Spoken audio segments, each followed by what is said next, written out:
നമസ്തേ. സായം സന്ധ്യയിലേക്ക് എല്ലാവർക്കും സുസ്വാഗതം. ഇന്ന് പറയാൻ പോകുന്നത് ജനകപുത്രിയായ ഊർമിളയെക്കുറിച്ചാണ്. നമ്മളെപ്പോഴും കേട്ടിട്ടുള്ളത് ജാനകി, ജനകാത്മജ എന്നൊക്കെ പറയുന്ന സീതയെക്കുറിച്ചാണ്. പക്ഷേ ഊർമിളയാണ് ശരിക്കും ജനകനും സുനയന എന്ന് പറയുന്ന ഭാര്യയിലും ഉണ്ടായ മകൾ. സീതയാവട്ടെ നമുക്കറിയാമല്ലോ, യാഗഭൂദേശം വിശുദ്ധ്യർത്ഥമായി ഒഴുതപ്പോൾ ഏകദാ സീതാമധ്യേ കാണായി വന്നു. അതായത് ഉഴവുചാലിൽ നിന്ന് ജനകൻ കിട്ടി എടുത്തു വളർത്തിയതാണ് സീതയെ.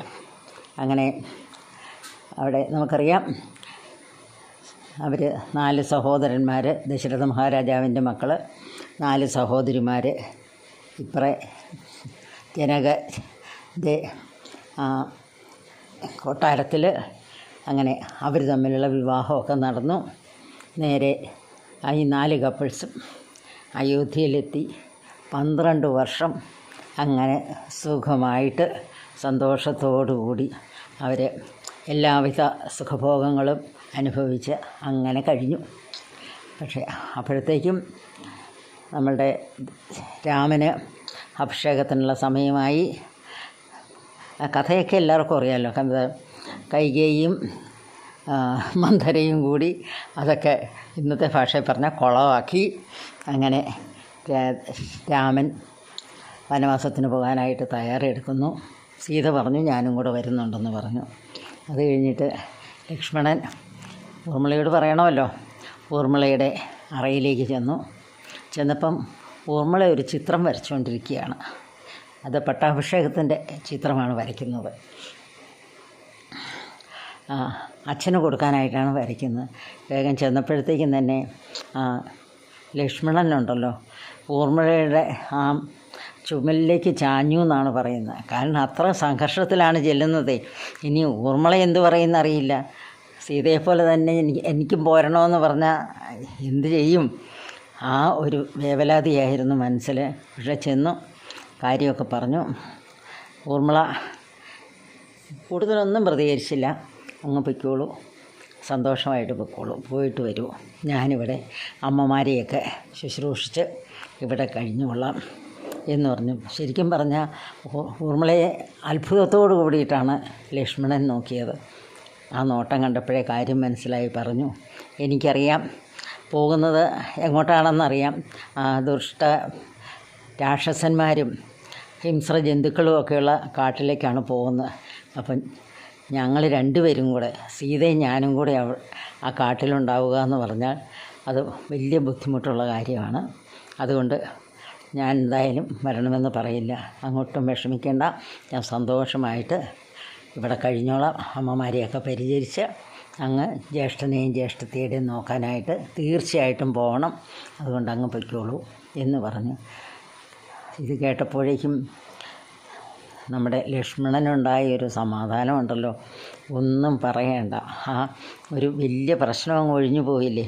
അത് കഴിഞ്ഞു അവർ 3 പേരും കൂടെ വനത്തിലേക്ക് പോയി.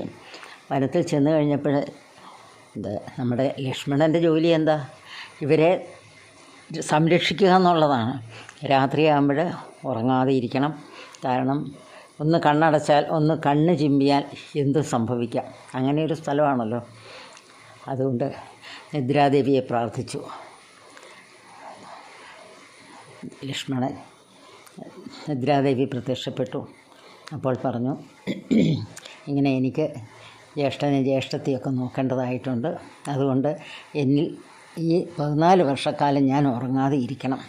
അതിനുള്ളത് എന്തെങ്കിലും നിദ്രാദേവി ചെയ്യണമെന്ന് പറഞ്ഞു. അപ്പം ഞാൻ അത് കുഴപ്പമില്ല, പക്ഷേ ഈ നിദ്ര, ഈ ഉറക്കമുണ്ടല്ലോ, ഏറ്റെടുക്കാൻ മറ്റൊരാൾ വേണം.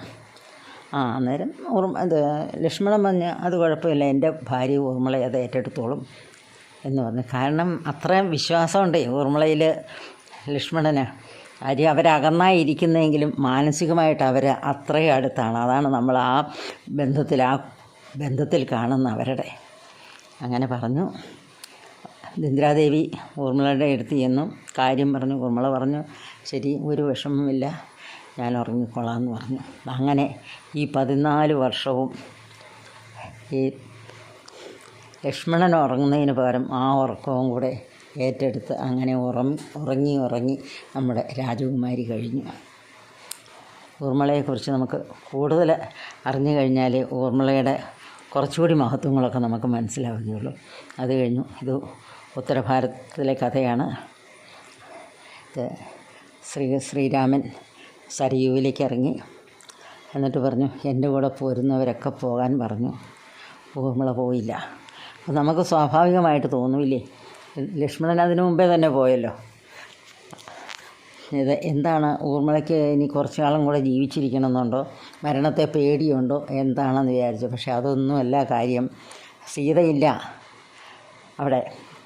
അതേസമയം ലവകുശന്മാരുണ്ട്. അവർക്ക് കാര്യപ്രാപ്തി വന്നിട്ടില്ല. അവരെ വളർത്തി വലുതാക്കി ഒരു രാജാവിന് പറ്റുന്ന, രാജകുമാരന്മാർക്ക് പറ്റുന്ന ആ അവസ്ഥയിലേക്ക് അവരെ കൊണ്ടുവരണം. അതുവരെ ഊർമിളയ്ക്ക് വിശ്രമമില്ല. അവരുടെ അമ്മയായിട്ട്, രാജമാതാവായിട്ട് തന്നെയാണ് ഊർമിള അവരെ വളർത്തിയത്. അതെല്ലാം കഴിഞ്ഞു. അവർ അതേപോലെ തന്നെ വളർന്നു. എല്ലാത്തിനും കാര്യപ്രാപ്തിയൊക്കെയായി. രാജ്യഭരണം എല്ലാം പഠിച്ചു. എല്ലാം കഴിഞ്ഞപ്പോൾ ഊർമിള ആ സരയൂ നദിക്കരയിലേക്ക് ഇരുന്നു. അവിടെ തപസ് ചെയ്ത് കുറേ ഇരുന്നു. അതിനുശേഷം പതുക്കെ ആ സരയുവിലെ ജലത്തിലേക്ക് ഇറങ്ങി. ശ്രീരാമനും അയോധ്യാവാസികളും എല്ലാം പോയ ആ വഴിയെ തന്നെ ഊർമിളയും പോയി. ആദ്യമൊക്കെ നമുക്ക് കേൾക്കുമ്പോഴേ ഈ ഊർമിള എന്ന് പറഞ്ഞാൽ ഒരു പാവം അല്ലേ, ഇദ്ദേഹത്തോടൊന്നും പറയാനും നിവൃത്തിയില്ല. ലക്ഷ്മണനാണെങ്കിൽ ചേട്ടൻ്റെയും ചേട്ടത്തിയുടെയൊക്കെ കാര്യം നോക്കി അങ്ങനെ നടക്കുന്നു. ഇനി ഇവിടെ വന്നു കഴിഞ്ഞാൽ പട്ടാഭിഷേകം കഴിഞ്ഞാലും ജ്യേഷ്ഠനെ നോക്കുക എന്നുള്ളതാണല്ലോ, ആ കാര്യങ്ങളൊക്കെ നോക്കുക എന്നുള്ളതാണ് പ്രധാനം. പക്ഷേ ഓരോ സമയത്തും എത്ര സമയോചിതമായിട്ട്, എത്ര നല്ല രീതിയിലാണ് ഊർമിള കാര്യങ്ങൾ കാണുന്നത്. എല്ലാവരോടും സ്നേഹത്തോടും കൂടി, എല്ലാവരെയും സഹായിക്കാനുള്ള മനസ്സോടു കൂടി അങ്ങനെ ജീവിക്കുന്ന, അതേസമയം പതിഭക്തയായിട്ടുള്ള ഊർമിള, അതും കൂടെ നമ്മൾ കാണണം. അങ്ങനെയുള്ള ആ ഊർമിളാദേവി ശരിക്കും പറഞ്ഞു കഴിഞ്ഞാൽ ആ കുലത്തിൻ്റെ, അതായത് ദശരഥൻ്റെ കുടുംബത്തിൻ്റെ തന്നെ ഒരു അനുഗ്രഹമാണ്. അതുതന്നെയല്ല, ഈ 4 പെൺകുട്ടികളും അവിടെ വന്നിരിക്കുന്ന 4 പുത്രവധുക്കളും ഒന്നിനൊന്ന് മെച്ചമാണ് എല്ലാ വിധത്തിലും. അത് ആ സഹോദരന്മാർക്കും ആ രാജവംശത്തിനും ഒക്കെ ഒരു മുതൽക്കൂട്ട് തന്നെയാണ് അവർ 4 പേരും. അതുകൊണ്ട് നമുക്ക് ഊർമിള എന്ന് പറയുന്ന ആ നല്ലവളായിട്ടുള്ള, സ്നേഹസമ്പന്നയായിട്ടുള്ള ആ സഹോദരിയെ, ആ അമ്മയെ ഒക്കെ നമുക്ക് സന്തോഷത്തോടു കൂടി സ്മരിക്കാം.